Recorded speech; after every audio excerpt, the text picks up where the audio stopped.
আসসালামু আলাইকুম, সবাই কেমন আছেন? আশা করি সবাই অনেক ভালো আছেন। তো আজকে আমি রান্না করব মুরগির মাংস দিয়ে ভুনা খিচুড়ি, একদম ঝরঝরে পারফেক্টভাবে কিভাবে তৈরি করতে হয় সেটাই আমি আজকে আপনাদের সাথে দেখাবো। আর এদিকে দেখেন, সকাল থেকে এই বৃষ্টিটা শুরু হয়েছে, তো ভাবলাম বৃষ্টির মধ্যে খিচুড়িটাই খেতে অনেক ভালো লাগবে, তো খিচুড়িটা রান্না করব। তার জন্য আমি কিন্তু এখানে যে ফ্রিজ থেকে কিছু মাংস বের করে নিয়েছি। তো এখানে কিন্তু 4 থেকে 5 টুকরো মাংস ছিল। এই মাংসটা আমি ভালো করে ধুয়ে পরিষ্কার করে নিয়েছি আর এভাবে ছোট ছোট কিউব করে কেটে নিয়েছি। তো এটা এক সাইডে রেখে দেবো। এদিকে নিয়েছি আমি চাল, এটা আমি ভাতের চালটাই নিয়েছি, এটা দিয়ে রান্নাটা করব। এখানে 250 গ্রাম চাল নিয়েছি। এখানে পেঁয়াজ, মরিচ, একটা আলু, বুটের ডাল, তারপর বাটা মশলা, এই যে মসুরের ডালও নিয়েছি। তো সব কিছু হাতের কাছে রেডি করে নিয়েছি। প্রথমে চুলাটা আমি অন করে চুলাতে একটা প্যান বসে দিয়েছি। প্যানেতে পরিমাণ মতো তেল দিয়ে 2 টুকরো দারচিনি আর 2টা তেজপাতা দিয়ে দিচ্ছি, একটু নাড়াচাড়া করে নেব। এর পর্যায়ে দিয়ে দেবো বেশ কিছুটা পেঁয়াজ কুচি। পেঁয়াজটা দিয়ে হালকা নাড়াচাড়া করে ব্রাউন কালার করে ভেজে নেব। তো দেখতেই পাচ্ছেন পেঁয়াজটা কিন্তু আমার ভাজা হয়ে আসছে, একদম গোল্ডেন ব্রাউন কালার করে ভেজে নিয়েছি। এই পর্যায়ে দিয়ে দেবো বাটা মশলা। প্রথমেই দিয়ে দিলাম আদা বাটা, রসুন বাটা। তো এই পর্যায়ে দেবো গুঁড়া মশলা, তো হলুদের গুঁড়া, মরিচের গুঁড়া, জিরার গুঁড়া আর গরম মশলার গুঁড়া। স্বাদ মতো দিয়ে দিব লবণ। এ পর্যায়ে সব কিছু আমি এভাবে একটু নাড়াচাড়া করে মিক্স করে নেব আর সামান্য একটু পানি দিয়ে দেবো, এতে করে মশলাটা পুড়ে যাতে না যায়। তো ভালো করে মিক্স করে নিয়েছি আর এই মশলাটা ভালো করে আমি 4 থেকে 5 মিনিট কষিয়ে নেব। তো দেখতেই পাচ্ছেন মশলাটা কষানোর পরে কিন্তু উপরে তেলটা ছেড়ে দিয়েছে।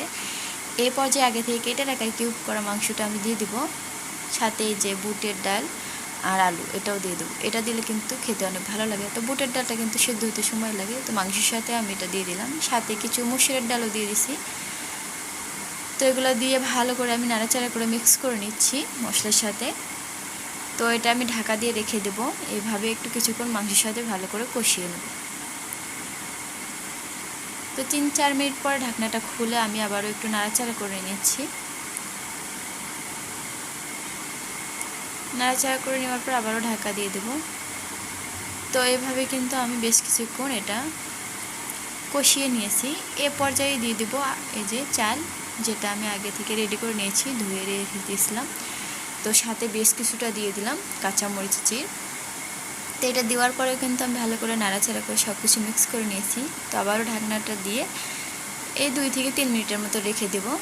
আর এই চালটাও একটু ভালো করে নাড়াচাড়া করে ভাজা ভাজা করে নেব, এতে কিন্তু খিচুড়িটা ঝরঝরে হবে খেতে।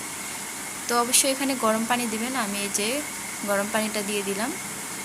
গরম পানিটা দিলে কিন্তু খিচুড়িটা ঝরঝরে থাকবে এবং তাড়াতাড়ি হবে। তো আমি পরিমাণ মতো পানি দিয়ে ঢাকনা দিয়ে দিয়েছি। তো কিছুক্ষণ রান্না করার পরে ঢাকনাটা খুলে এভাবে একটু নাড়াচাড়া করে নিচ্ছি। রান্নাটা কিন্তু প্রায় শেষের দিকে, দেখতেই পারতেছেন। তো খিচুড়িটা কিন্তু আমার প্রায় রান্নার শেষের দিকে, দেখতেই পাচ্ছেন, অনেক ঝরঝরে। তো দেখতে কিন্তু সাদা মাটার মতন, আর খেতে কিন্তু অসম্ভব মজাদার হয়েছিল।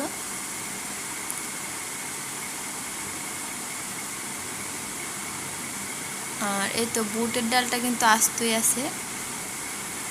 আমি আবারও ঢাকা দিয়ে একটু রান্না করে নেব কিছুক্ষণ দমে দিয়ে। তো খিচুড়িটা কিন্তু আমার রান্না হয়ে গেছে, দেখতেই পাচ্ছেন কতটা ঝরঝরে হয়েছে। তো এটা আমি এখন চুলা থেকে নামিয়ে নেব আর আপনাদেরকে একটু দেখিয়ে দিচ্ছি যেটা কতটা সুন্দর হয়েছে। খুব সহজেই কিন্তু খিচুড়িটা রান্না করে নিয়ে নিলাম। তো আজকের রেসিপিটি আপনাদের কেমন লাগলো? ভালো লেগে থাকলে অবশ্যই লাইক, কমেন্ট, শেয়ার করবেন। আর যারা আমার চ্যানেলটিকে এখনও সাবস্ক্রাইব করেননি, অবশ্যই আমার চ্যানেলটিকে সাবস্ক্রাইব করবেন। তো এটা আমি পরিবেশন করে নিচ্ছি। তো সবাই ভালো থাকবেন। আল্লাহ হাফেজ।